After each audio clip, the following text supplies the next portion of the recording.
بسم اللہ الرحمن الرحیم۔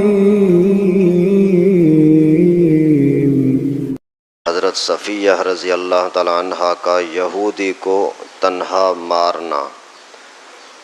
حضرت صفیہ رضی اللہ تعالیٰ عنہ حضور صلی اللہ علیہ وسلم کی پھوپھی اور حضرت امیر حمزہ کی حقیقی بہن تھیں۔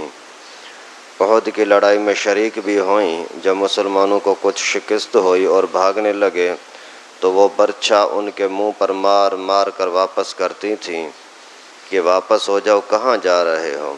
غزوہ خندق میں حضور اکرم صلی اللہ علیہ وسلم نے سب مستورات کو ایک قلعے میں بند کر دیا تھا اور حضرت حسان رضی اللہ تعالیٰ عنہ کو بطور محافظ ان کے پاس چھوڑ دیا تھا۔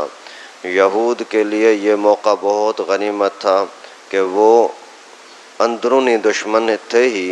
یہود کی ایک جماعت نے عورتوں پر حملے کا ارادہ کیا اور ایک یہودی حالات معلوم کرنے کے لیے قلعے کے پاس پہنچا۔ حضرت صفیہ رضی اللہ تعالیٰ عنہ نے کہیں سے دیکھ لیا۔ حضرت حسان سے کہا کہ یہ یہودی موقع دیکھنے آیا ہے،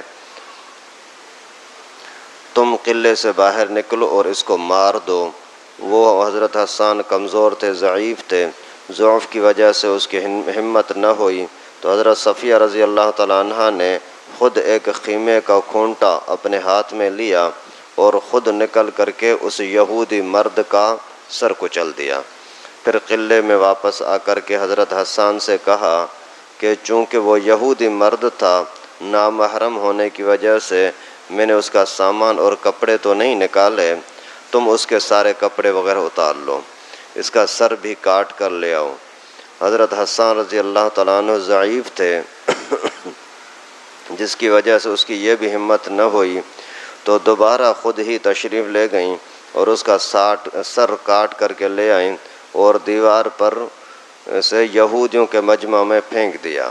اور وہ دیکھ کر کے کہنے لگا کہ ہم تو پہلے ہی سے سمجھتے تھے کہ محمد صلی اللہ علیہ وسلم عورتوں کو بالکل تنہا نہیں چھوڑ سکتے، ضرور گھر کے اسی قلعے کے اندر عورتوں کے محافظ مرد بھی موجود ہیں۔ فائدہ: سن 20 ہجری میں حضرت صفیہ رضی اللہ تعالیٰ عنہ کا انتقال اور وصال ہوا۔ اس وقت ان کی عمر 73 سال تھی۔ اس لحاظ سے خندق کی لڑائی میں جو سن 5 ہجری میں ہوئی ہے، ان کی عمر 58 سال کی تھی۔ آج کل اس عمر کی عورتوں کو گھر کا کام کاج بھی دو بھر ہو جاتا ہے، چاہے کہ ایک مرد کا اس طرح سے تنہا قتل کر دینا، اور ایسی حالت میں کہ یہ تنہا عورتیں اور دوسری جانب یہودیوں کا پورا لشکر۔ مقصد یہ ہے کہ اگر دین کا جذبہ ہے نا تو پھر آدمی بڑے سے بڑا کام کرنا بھی اس کے لیے تیار ہو جاتا ہے۔ ایک عورت ہو کر کے اور بوڑھی عورت ہو کر کے، 58 سال کی عورت ہو کر کے یہودیوں کو اس وجہ سے مارا کہ ہمارے رسول صلی اللہ علیہ وسلم جب ایک طرف انہی دشمنوں کے ساتھ جہاد کے لیے گئے ہوئے ہیں، یہ ظالم اگر اندر آ گئے تو سب عورتوں کو گھسیٹ کر کے باندھی بنا کر کے لے جائیں گے، تو سب عورتوں کے محافظہ بن کر کے اور ان کی چوکیدار بن کر کے ان کی حفاظت بھی کی اور دشمن کو مار بھی دیا۔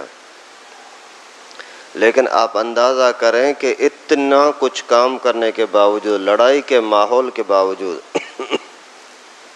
اس کے جسم کو ہاتھ نہیں لگاتے کہ یہ شرعاً ناجائز ہے۔ غیر محرم کے جسم کو ہاتھ لگانا جائز نہیں ہے۔ اس وجہ سے ابھی قتل ہونے کے بعد تو ہر جگہ پر یہی ہوتا ہے کہ سب سے پہلے ایک دوسرے کا سامان، تلواریں لی جاتی ہیں، سامان لیا جاتا ہے اور اس کی گردن کاٹ کر کے ان کے سامنے پھینکنا ضروری تھی تاکہ ان کو خوف ہو کہ اندر بھی بہت سارا لشکر موجود ہے۔ سر کا کاٹنا بہت ضروری تھا، لیکن اس کے باوجود اس کے خیال یہ ہے کہ ہاتھ نہ لگے میرا اجنبی مرد کے اوپر، بھلے مرا ہوا ہے۔ مر رہے ہوئے آدمی کو بھی ہاتھ لگانے کے لیے تیار نہیں ہے کہ اللہ نے، اللہ کے رسول نے منع کیا ہے۔ جب اور کوئی راستہ نہیں تھا، مجبوری تھی اور اسلام کی سربلندی کا معاملہ تھا، پھر جا کر کے گردن کاٹی اور ان کی طرف پھینک دی تاکہ دشمن کو پتہ لگے کہ یہاں بھی آنے کی نیت نہ کرنا، ارادہ نہ کرنا، ورنہ یہاں بھی تمہارا حشر خراب ہوگا۔ اصل میں یہ جو لڑائی تھی یہ یہاں مکے کے مشرکوں کے ساتھ تھی، یہودیوں کے ساتھ لڑائی نہیں تھی، لیکن یہود ہمیشہ غداری کرتے ہیں، تو انہوں نے غداری کر کے ایک طرف سے خندق کی طرف مسلمان ان کے مقابلے میں ہیں مشرکوں کے، ادھر سے پیچھے سے یہودی دھوکہ کر کے اندر آ گئے۔ آج کل کے زمانے میں بھی یہودی سب سے زیادہ فسادی اور یعنی شرارتی انداز سے اور خفیہ پلاننگوں کے ذریعے سے اسلام کے ساتھ دشمنی کرتے ہیں۔ جو خود یہودی یا عیسائی یا مشرک کافر ہو نا، وہ اتنا نقصان نہیں دیتا جتنا ان کے ایجنٹ نقصان دیتے ہیں۔ نام کے حساب سے مسلمان، کام کے حساب سے یہود اور نصارہ، یہ بڑے خطرناک ہوتے ہیں۔ ایک بندہ اگر سیدھا سیدھا بولتا ہے کہ میں خنزیر کا گوشت بیچتا ہوں تو وہ برا ہے، بولتا ہے کتے کا گوشت بیچتا ہوں تو برا ہے، لیکن جس کو نہیں لینا ہوگا وہ نہیں لے گا نا، جن کو لینا ہوگا وہ چلے جائیں گے۔ لیکن اگر کوئی بندہ خنزیر کا یا کتے کا گوشت بیچے اور بولے کہ میں بکرے کا گوشت بیچتا ہوں تو یہ اس سے زیادہ بے غیرت ہے، یہ اس سے زیادہ برا ہے۔ تو یہ جو ایجنٹ ہیں نا یہ اسی طرح سے ہیں یہودی، پلاننگ یہودی کی، ان کی پالیسی یہودیوں کی، لیکن نام مسلمانوں کا، لیبل مسلمانوں کا لگاتے ہیں، پھر یہ ان یہودیوں سے زیادہ خطرناک ہوئے نا۔ تو وہاں بھی دشمن تو مکے کے لوگ ہیں مشرک، لیکن ان ظالموں نے جو معاہدہ مسلمانوں کے ساتھ ہے، نبی پاک کے ساتھ ہے، لیکن غداری کر کے اور مسلمانوں کے خلاف لڑ رہے ہیں۔ پہلے جاسوس آیا، اگر یہاں پتہ لگ گیا کہ عورتیں ہیں مرد نہیں ہیں تو پھر سارے کے سارے ہم آ کر کے یہاں دھاوا بولیں گے اور عورتوں کو پکڑ کر کے لے جائیں گے۔